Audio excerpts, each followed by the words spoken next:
All right, we are recording. Hopefully this will be a short recording. I'm not feeling that well. My throat is really scratchy, so yeah, we'll see. But anyway, first chapter of The Phantom Menace specifically, but of the whole book, since I do tend to name things in the titles by the video titles is just the total book chapter. Anyway, so yeah, I think I had mentioned in one of the previous parts because I have no idea where. I do have the novelization for The Phantom Menace somewhere. It's somewhere in the house. Because I was given that by my parents when I was a kid, because the movies came out when I was a kid. And we were definitely a household that loved Star Wars, so. I said before I like Star Trek better than Star Wars, but it's still. This was a household that, no, you still get to see Star Wars. You're going to see Star Wars. My brother loves it.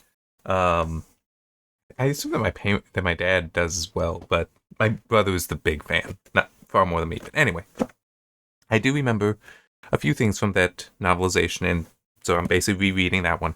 One is that chapter one is not in the book. Sorry, is not in the movie. Obviously, it's in the book. I just read it.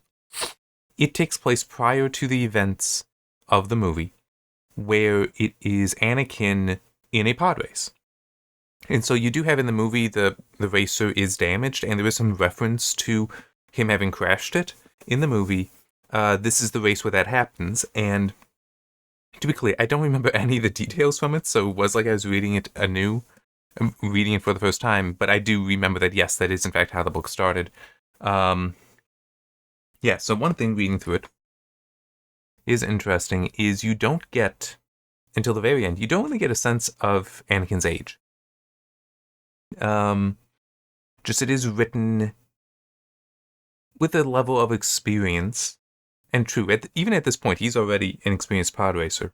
But you don't have you're given such a sense of experience for him that you would expect him to be older than it's in the final sentence, and I can read it here for you if you want. Well, if I want, you don't have any say in it, seeing as how this is a recording. Maybe even, well, one day soon he would win a lot of races. Maybe even next year when he reached the age of 10. Okay? So, yeah, you don't get a sense that he is that young. You could believe that he's young adult from how it's being written. Which, it's, in a way, neither here nor there. I think, if anything, it's just really trying to set up how young, well, how skilled he is, that even at this young age, he is capable of doing the pod racing, because a lot of time is actually spent with how it's incredibly uncommon that he can do this. Like it straight up says that's one of the reasons Sebulba hates him is because he's a human.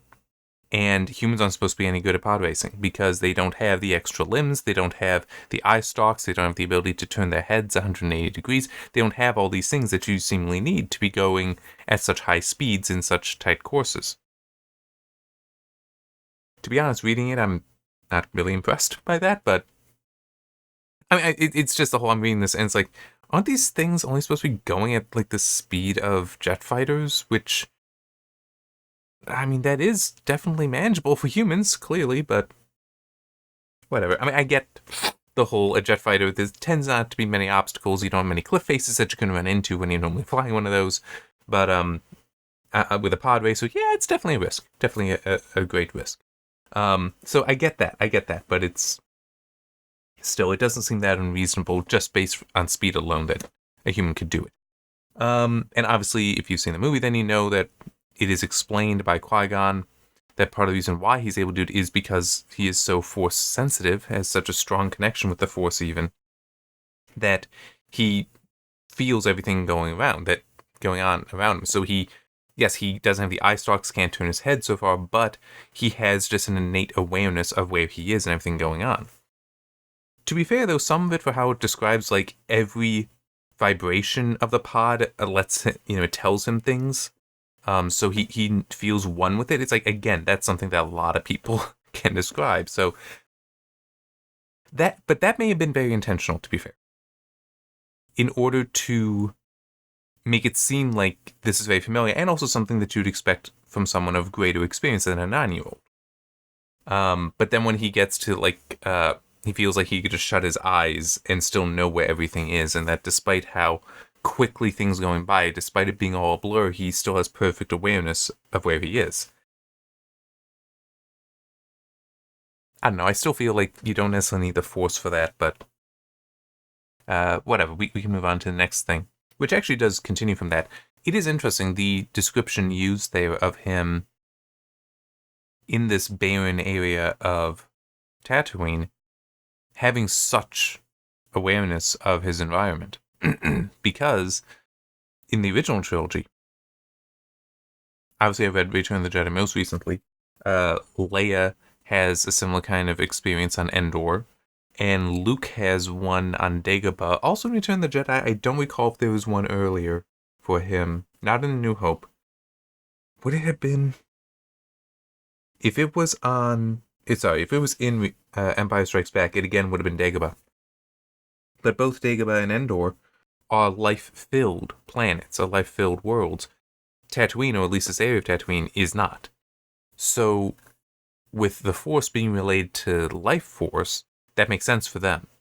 So here, it's either that this is a greater feat that Anakin has achieved than those two, or, and I think this is actually more reasonable, at least equally reasonable, they've just retconned the Force a little bit. I mean, to be fair, the Force has always been able to have some sensing of inanimate objects, but still, with Luke sensing the life of Dagobah, Leia sensing the life of Endor, there's such a clear connection to life and living things that the Force is concerned with life, not the lifeless, that it is you would expect to still see that emphasis here, but again, you're trying to tell the story you're trying to tell, so you will change some of these things potentially. So that's not here nor there. It's just an interesting thing to notice, because it might be that it was retconned, or as I said, we take it as Anakin is in fact at that high level, even though he's only 9.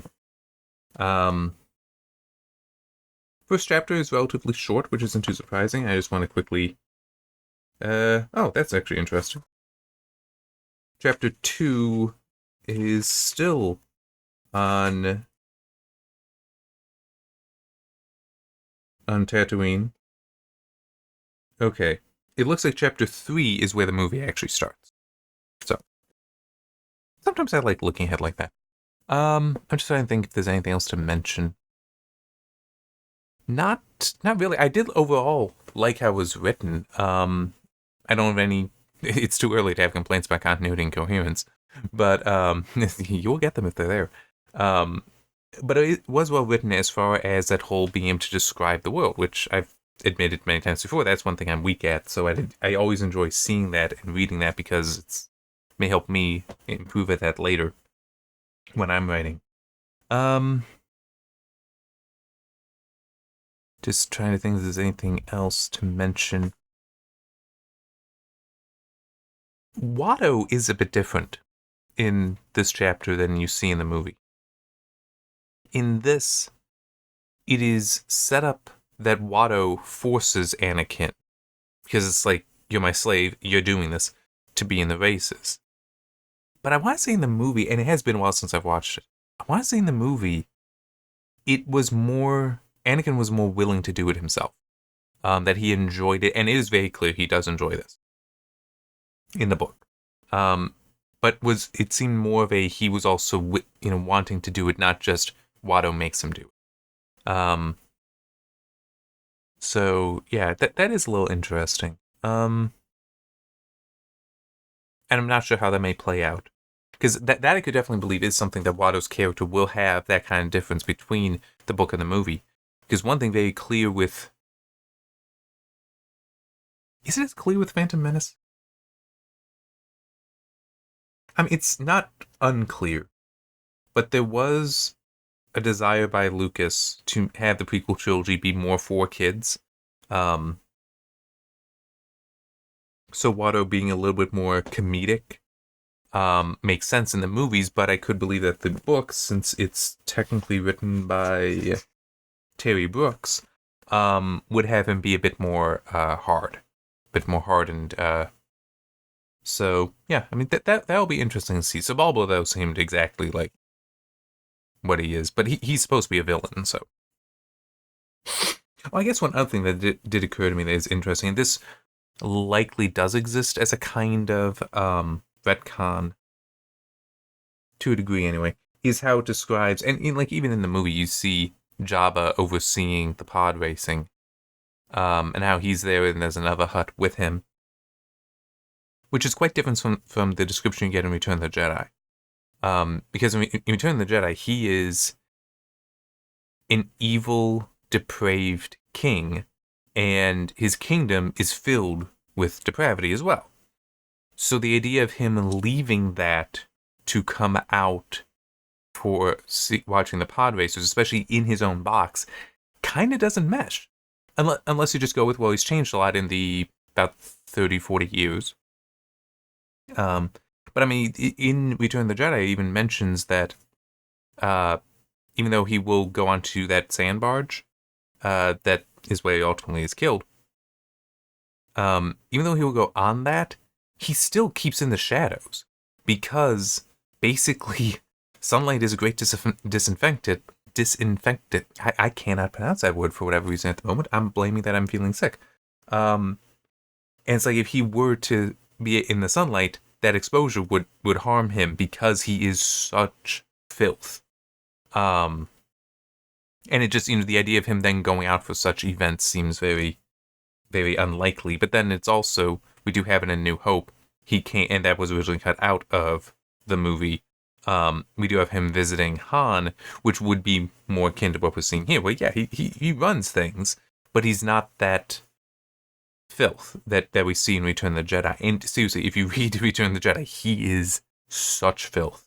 It is actually impressive how well written the character is right there. Well, how well he is described there. It's I really, really was impressed by that. And it's one of those, I guess way to put it is this. If you were to remake Return of the Jedi to be closer to the book, you'd potentially have that scene tempting PG-13. Okay? I mean, you might even be able to go to R. I doubt it. It never got that clear that about some of the stuff that would make it R, but it would at least be tempting PG-13 with the amount of like drug use and such going on around him, because I mean, it's not necessarily that's what he wants, but he allows it because that helps him in a way, because he's in charge of all these people, and if he keeps them entertained, they're not going to be a threat to him. If he protects them, they're not going to be a threat to him, and he can use them. So yeah, that I'm trying to remember. That would be one reason why Boba Fett, who seems more stoic and not interested in those things, that'd be one reason that Boba Fett is actually so effective, because he works for Jabba because he chooses to. But that's Return of the Jedi, not this. So I guess just, I don't know. I don't really want to say more because while it is, to Anakin's point of view, because he doesn't know about the Force yet, well, at least that he possesses it, he thinks of it just as he has very good instincts. I am interested in seeing how that develops, because that, I don't think that the development for Luke's abilities was well handled in the original trilogy books. It seemed like he didn't do anything with him, and then suddenly he was capable of things, and it's like, why are you capable of these things? Well, I've been training. What about your training allows you to do any of this? I mean, and also, why is it that you train for like a few days and suddenly you're at such a high level? It will be interesting to see how.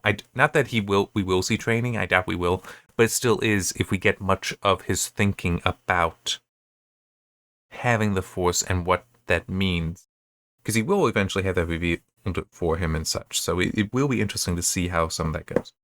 And the only thing that I can clearly remember from the novelization when I read it all those years ago, like literally it would have been back when the movie came out, that I read it. It is just thing I mentioned before that I'm pretty sure it does describe that Darth Maul had the ability to suppress Qui-Gon and Obi-Wan's, definitely Qui-Gon, because he mentions it. Their ability to sense the positioning and movement of their lightsabers, which is important because, and I've explained this in a previous video, it's necessary to be competent with a lightsaber because it's actually so dangerous a weapon. You need to know, you need the Force telling you where it is so you don't accidentally cut yourself. That's the only other thing I can clearly remember from the novelization. Is an interesting point. Well, maybe a little bit about... Is it a deleted scene? The whole going through the core that Jar Jar leads Qui-Gon and Obi-Wan on that journey to get to whatever the Naboo capital city is, from the Gungan city. That I think is actually described in the book. But I think there is a deleted scene for the movie, but that it isn't in the full movie. So yeah. Anyhow, that's about it. I've stretched this video out longer than, so I didn't want it to be like only 10 minutes, and I probably could have stopped then. So I wanted to get it 15. That's a good length. That's good. I guess one other quick thing to mention related that I will see about. I'm thinking about changing, instead of having these come out on Saturday, these will come out like the day or two after I record them. We'll see how that goes. That's not necessarily what I want to do because I don't always want to expose when it is I'm finding the time to do these, but whatever. We'll see. We'll see how it goes. We'll see how it goes. Also, I can't commit to doing them every day because other things come up, other priorities come up. So, all right. That is it. Chapter 2, from that little skimming I was seeing, was suggesting he Watto is there talking with him, and we also get some of his friends who we do see in the movie, like when he gets the pod up and running again. So, yeah. See you then.